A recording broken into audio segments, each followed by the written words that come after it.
Hey there guys, gals, and non-binary pals, GM Potter here. Welcome to my channel where I talk about books and bookish things. I upload on Tuesdays and Thursdays at noon Central Time with some extra videos thrown in like this last week of December. I am an independent author, an avid reader, and a cat mom of 3, and today I thought we would read The Nightmare Before Kissmas by Sarah Rash. Let's get into it.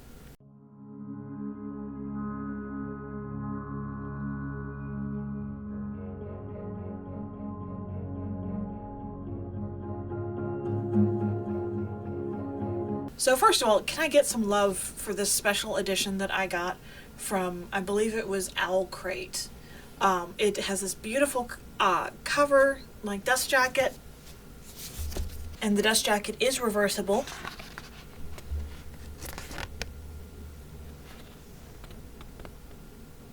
The naked book is beautiful. Joy creates magic. You are my home, and it's got sprayed edges, and it's pretty. It's a pretty, pretty book. And then on top of that, it's a good book.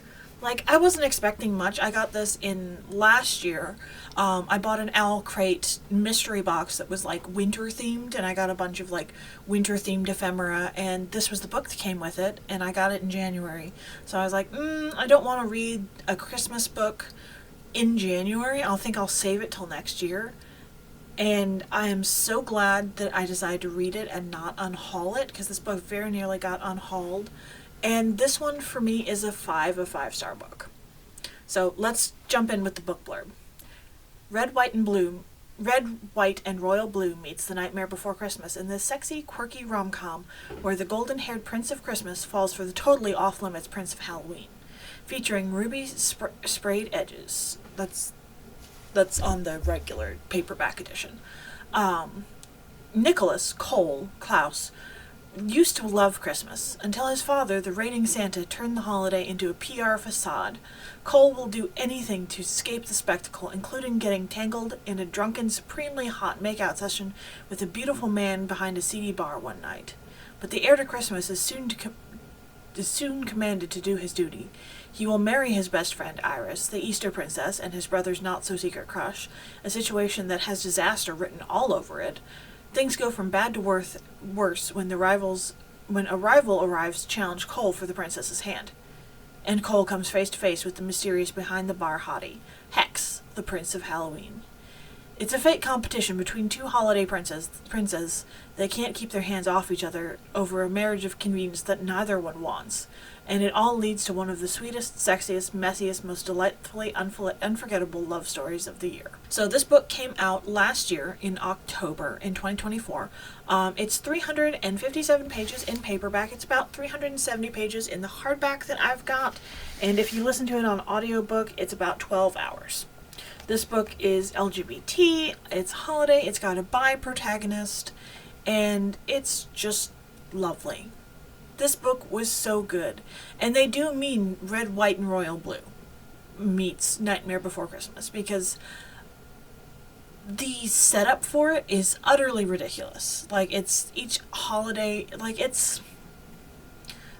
So, if you've read or watched American Gods, it's kind of that kind of a vibe for the holidays, that there is an actual Santa, and he does actually bring toys around, and there's magic, but each holiday has a royal family in charge of it, and the royal families die out, and their holidays cease to be celebrated, such as things like, I don't know, Yule, or Letha, or Beltane. Like, these all used to have royal families, and they're dying out.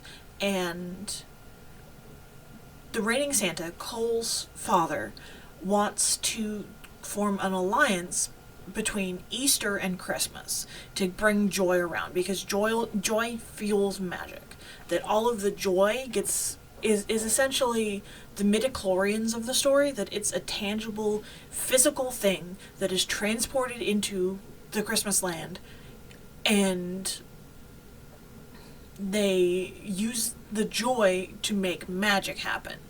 And it's weird. It's a weird premise. I'm not gonna lie, it's a weird premise, but if you just close your eyes and go with it, it works. It works. And Halloween, one of the quirks of Halloween is, since it's mostly a children's holiday, like most of the joy of Halloween comes from children, if you swear it makes the magic angry. And like jack-o'-lanterns pop up if you say the F word or something, which is hilarious. But it definitely has red, white, and royal blue vibes in the best possible way. It doesn't feel like a ripoff, it feels like an inspiration, because there's enough difference to it to make things different. Like, there's enough of a difference in there, where in red, white, and royal blue, it's the president's son who may or may not go into politics, but he's not in line to become the next president, meeting in love with the royal prince of England, who is in line to become the next king. In this story, both of them are the princes of their respective holidays, and they are set to inherit the holiday. Cole being the oldest, he's going to be the next Santa. Even though I kept expecting his brother to take over the holiday, because his brother wants it more and is more adept at political things, and I kept expecting that to be the big twist. I won't get into what the big twist is because I want you to read this book because it was really, really good. I read this book as a mix between the audiobook and the physical book that I have. Like, I switched off back and forth. The narrator on the audiobook is phenomenal. Like, he did a really good job. We only have one point of view, and that is Cole. And this book, you get to see Cole's point of view, and you start to figure things out faster than Cole does, because you're smarter than him. Because Cole, I'm not saying he's dumb. He's not a dumb character. It's just in the situation, he's panicking, and he's not remembering back to page 37, this is what happened, and on page 42, this happened, and, like, putting it all together. Because he can't, like, flip back and look at the text, you know? Like, as happens in books. And he just wants Christmas to be great. He wants Christmas to fill everybody with joy, and he believes in the holiday. And when he finds out that his dad is just using it as a PR stunt, like, he's known as a PR stunt, but he doesn't know the extent to which it is a PR stunt. And when he finds that out, he is just heartbroken. His world comes crashing apart. And this book made me laugh. This book made me cry. This book made me want to throw it across the room towards the end, because this one does have a third act breakup, but can you really break up if you're not actually together? So, there's that. But this book was utterly phenomenal. I am so glad I read this book. It was so good. It's 5 stars from me. It's got just under 4 stars on Goodreads as of recording this, and a lot of people were upset that this book was silly, and it was just, it feels like a Hallmark movie. And if you go into this book with Hallmark movie expectations, I mean, it's called The Nightmare Before Kissmas. Like, lower your expectations a little bit. It's not high literature. It's a Hallmark movie in book form. It's a gay Hallmark movie. Like, this book is silly and gay, and I was here for it.